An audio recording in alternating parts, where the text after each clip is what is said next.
Hello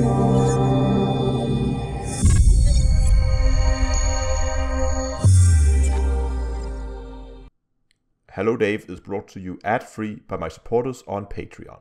Become a Patreon yourself and get your name listed as a supporter at the end of every video by following the link in the video description. Hello ladies and gentlemen, and welcome back to Hello Dave with Down to Earth Astronomy. It is Monday, so let's have a look at what's been happening in the last week. Now, last week, of course, most noticeably, we have the Chapter 2, the 3.1 update of Elite Dangerous The Beyond series. Which of course is the second of 4 updates we're going to get this year. And with that, of course, amongst other things, we have the Krait, which has sparked a huge amount of hype. I've already launched the video of it last week, where I compared the Krait to the Python, because those two ships are extremely similar. So I thought it would be a good idea to do a quick comparison so people could get an overview. And people really liked that video. And of course there's been, yeah, as I said, plenty of hype around it. And I'm also hosting a Krait focus stream later. I'm gonna come back to that. Then of course Frontier also said that there were going to be some new surface bases for us to discover. And some of them has been discovered already.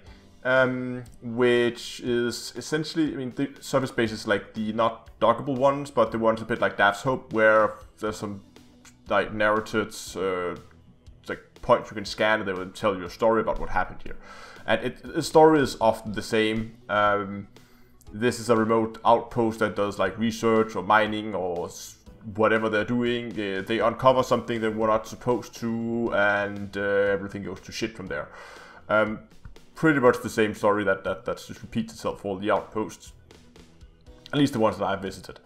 But the interesting part about these are there are apparently Thargoids flying around, so for some reason they're paying attention to that. So what exactly they uncovered is not really, I'm not really certain about that at this point. I don't know if there's been theorized, but or I haven't actually listened to the full audio log, so maybe I should go and do that. But at least I know there's now bases where there's been like that has some kind of interest from the Thargoids.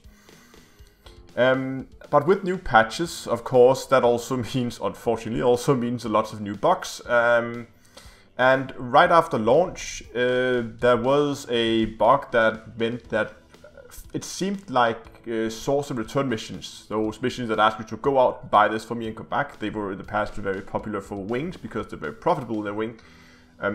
Which they still are, but not as profitable as they used to. Sorry. But for a few hours, those were extremely profitable because it seemed like the winged version of the missions were being treated both as a normal mission, but also as a wing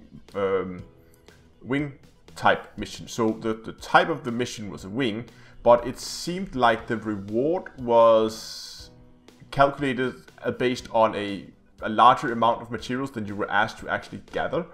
At least somebody was getting 50 million, which is the hard cap on mission reward, for a single mission, gathering just 90 tons. And there was a lot of bugs around it where people couldn't hand in the missions, and then they would have to first hand in the missions to the wing part of the mission and still have it in their cargo hold enough to hand it in, because the missions were in this hybrid state, it seems. And then people would hand it in and they could make tons of credits very quickly. This was, of course, fixed within a couple of hours. So so some people managed to get a few credits out of it, but for the majority, probably missed that. But that being said, yesterday I launched a video on Skimmer missions again. It's not really a full-on video, and it's a full-on video, but it's not a full-on guide in its own as I've normally done, because what's happened is after the 3.1 patch, the mission limit on Skimmer missions has been removed. Previously, like way back, when last time Skimmer missions was really profitable, you would stack 20 missions, go to a specific base, kill Skimmers, come back, hand in missions, and cash in. Frontier then added a limit, so you can only have 5 active missions at the same time, so you'd have to get 5 missions, go out, kill Skimmers, come back. So a nerf, but not too bad, because you would still be able to make a decent amount of credits out of that. But after the 3.1 update, now that limit has been removed. If this was intentional, I don't know. I guess we'll wait and see. But at least that for now, at least at the time of this recording, which is Sunday afternoon,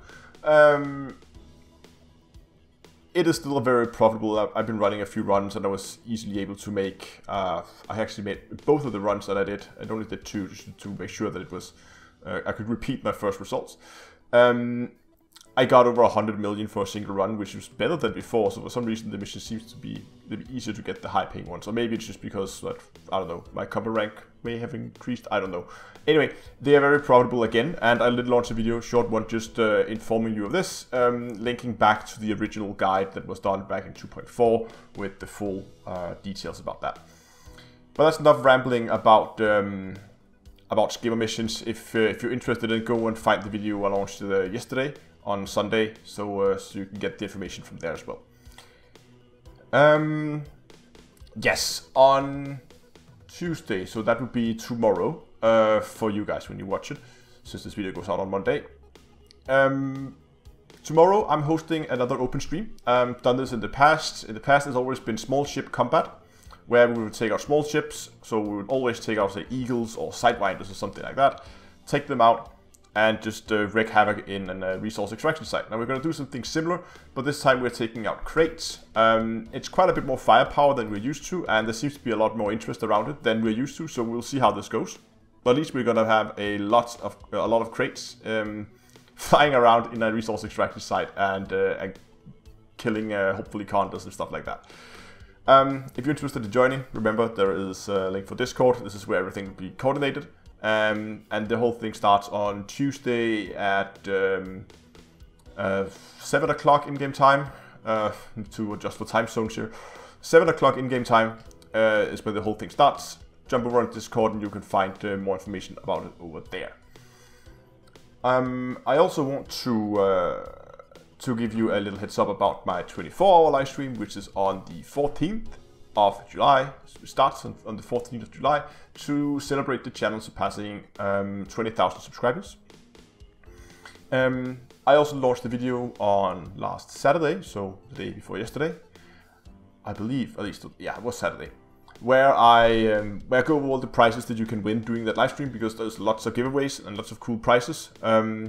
So go and find that video if you want to look at the prices, and also there's information in that video how to sign up, because you don't actually have to be able to make it to the live stream, because I want to give people a chance to win even though they might be out doing something else, I don't know, real life stuff. So I want to give people a chance to win even though they might not be able to make it that specific day. So therefore you can sign up already now for the giveaway, and the winners will then be drawn either at the end of the live stream or the day after, depending on how tired I am. Oh, hopefully not as tired as I am right now. Yes, so that's happening. I have on one other thing that I want to tell you. I'll try to keep this video brief today. And that is also last week. I went to the Tivoli Garden in Copenhagen. And bear with me here. There's going to be a point with this. And they had something really cool, and I wanted to share this with you. So they have, it's basically like a theme park kind of thing, right? And they have one big roller coaster, and they have now introduced the virtual reality in a roller coaster. Of course, I had to give that a go, and that was actually pretty damn fun. So what they do is they have like these specially made headsets, like VR headsets that's like clamps really tightly around your head, so they don't just press onto your head. They have like these brackets that goes all the way like to the side of your head almost to prevent the headset falling off, and it is then strapped into your seat, and then the seat in front of you will then have a sensor built in, and there you have it. That's the VR setup complete.